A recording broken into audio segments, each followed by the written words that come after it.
Hiya, I've got a new YA book for you. Oh yeah? Has it got a hot, badass main character? Uh-huh. A hot, brooding bad boy? Uh-huh. A love triangle? Uh-huh. A badly explained magic system? Uh-huh. A shocking plot twist? Uh-huh. A dramatic betrayal? Uh-huh. An original idea?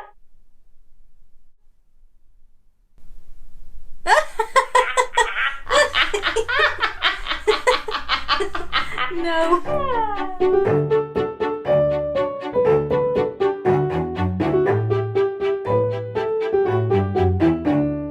Aster, for those who haven't heard of her, is a TikTok star turned author. There is a bit of controversy about this, as her twin sister Daniela Pearson is the CEO of Newsette, and through that runs creative agency New Land, which dabbles with influencers and channels on TikTok. I won't pretend to understand any of this, so I'm going to move on. Aster essentially sold her book to fans through promising them various tropes and quotes, which didn't make it into the final draft. But as I don't do TikTok, I couldn't care less about all that, so I'm only here to judge what ended up in print. Lightlark is marketed as a fantastical Hunger Games. Every 100 years, the island of Lightlark is revealed from its perpetual storm to host the Centennial, a 100-day competition in which the rulers of the 6 realms must try to fulfill a prophecy and break their curses. But there's a catch. The prophecy calls for at least one of the 6 to die to be fulfilled. For Isla Crown, ruler of Wildling and the youngest contestant, it really is a game of kill or be killed. So this book is set in a world which is split into 6 realms: Lightlark, Nightshade, Wildling Newland, Starling Newland, Moonling Newland, and Skyling Newland. Very original names. People from each of these realms have various powers and abilities, so Sunlings have fire, heat, and gold magic.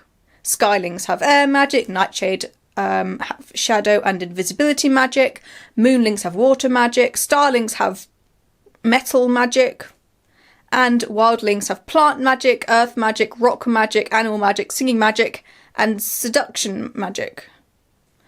Each realm obviously has its own identity, so like Moonlings, for example, all wear white and are stuck-up secretive prudes who live in Elsa's castle. Skylings wear light blue, make chocolate and party. They also like sparkly things. Starlings wear silver and are sparkly things. Nightshades wear black and probably sit around brooding all day. Sunlings wear gold and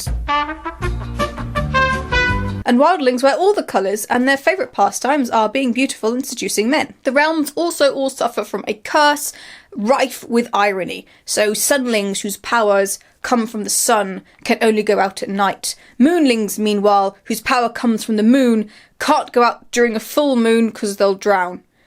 Nightshades can only go out during the day, which totally ruins their emo aesthetic. Wildlings can only survive on human hearts and must kill anyone they fall in love with. Starlings can't live past the age of 25, and Skylings can't fly anymore. Why am I laying this all out now? Because I'm a nicer person than the author, who prefers to reveal random bits of information in the middle of scenes with no rhyme or reason, so I legit had to make notes to follow it. So let's get into the story. I'd warn you about spoilers, but this whole book is so darn predictable, there's really no point.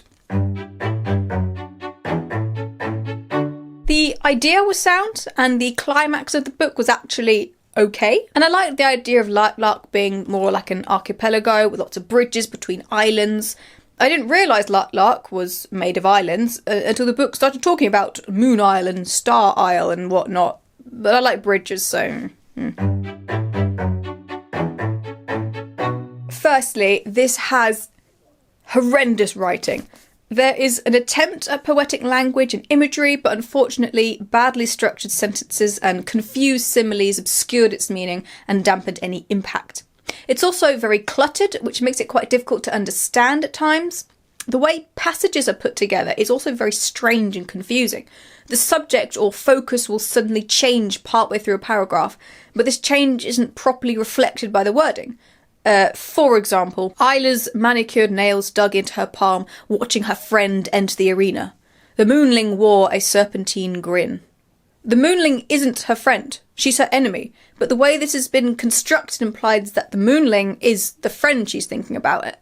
And this is an issue that is prevalent all the way through the book. Overall, there is a weak sense of place. There are a few moments of success with Moon Isle and Sky Isle, and to a lesser extent Star Isle, because they each have a sort of visual identity, as cliched as they are.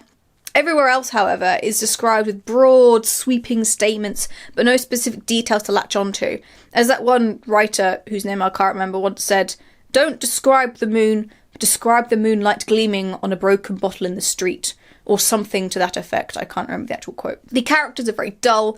We've seen them 100 times before.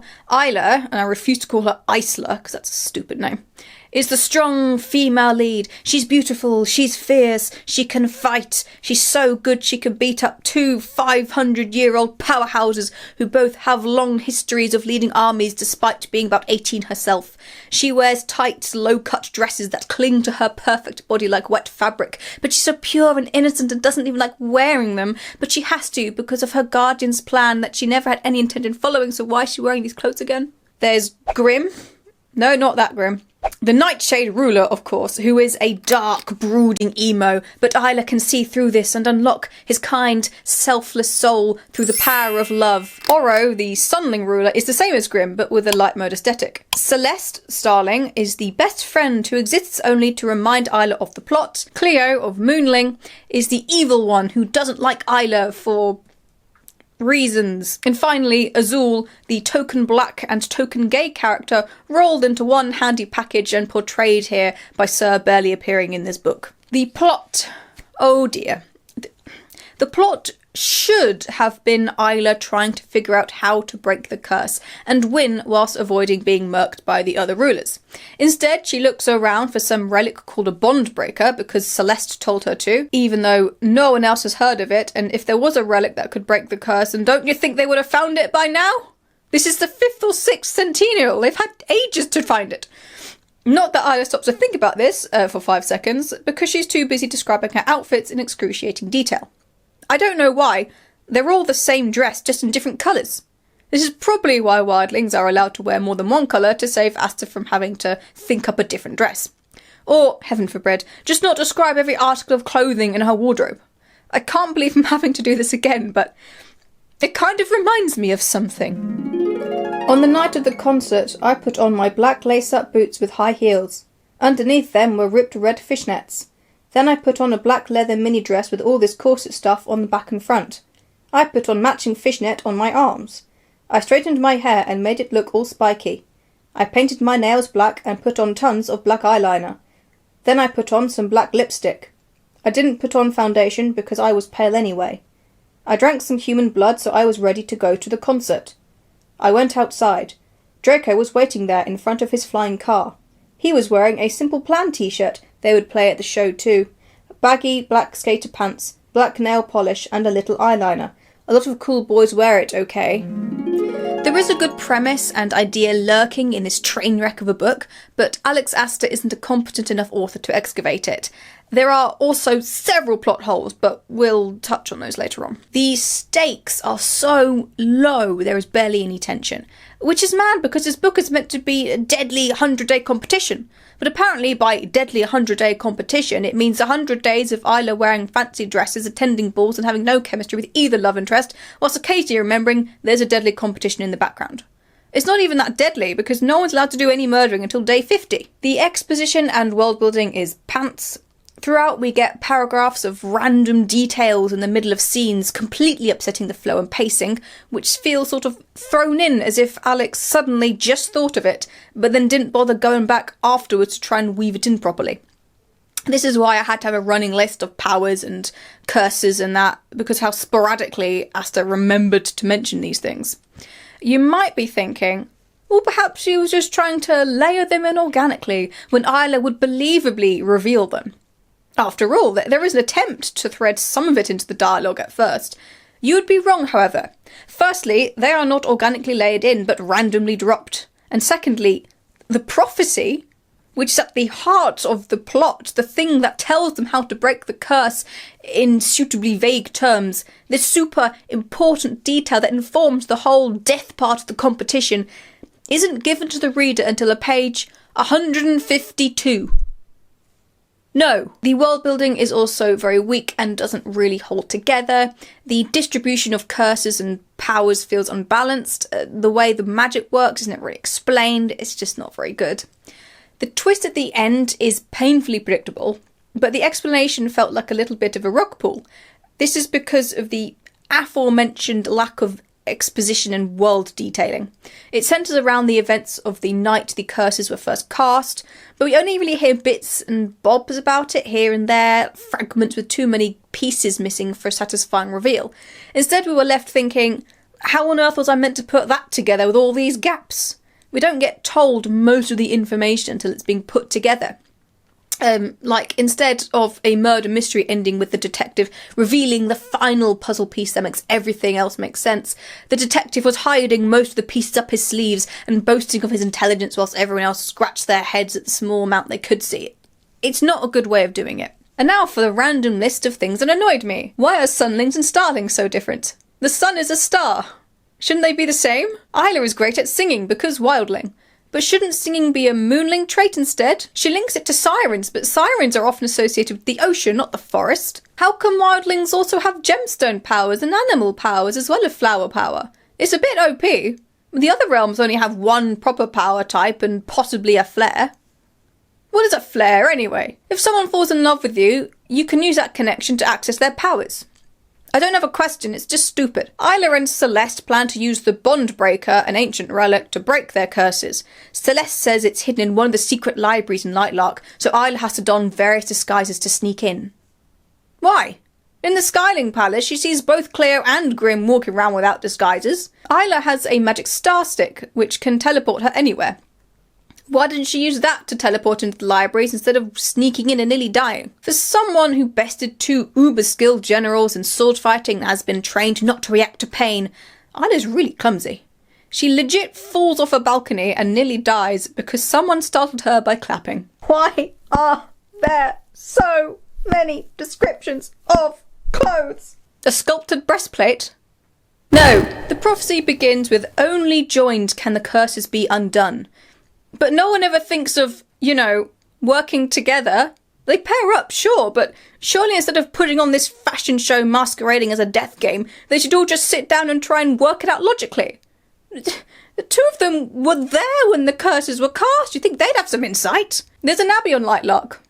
Why is there an abbey? There's never any mention of religion. Did Jesus exist in Lightlark? Though if he did, I bet he was a sonling of God. There's a wild isle on Lightlark, where the wildlings lived before they left. Only wildling abilities work there. Apparently this negates the effects of the others' curses. Why is no one used it to their advantage? Why don't the starlings just move there and not die at 25? Why does the star stick work on Wild Isle? That's not wildling magic. One point Oro's like, no one this year can have an heir because the ruler's power keeps their realm alive. And I want the stakes to be up for some reason. But Oro also is like, no Azul, you can't sacrifice yourself to fulfill the prophecy, people will die. It was your idea, you twit. How come Oro, the sunling ruler, also gets moonling, starling and skyling powers? He gets to fly, which is the ability the skylings were cursed not to be able to do anymore. That's not fair. Plot twist. Isla has no powers. This means she isn't affected by the wildling curse.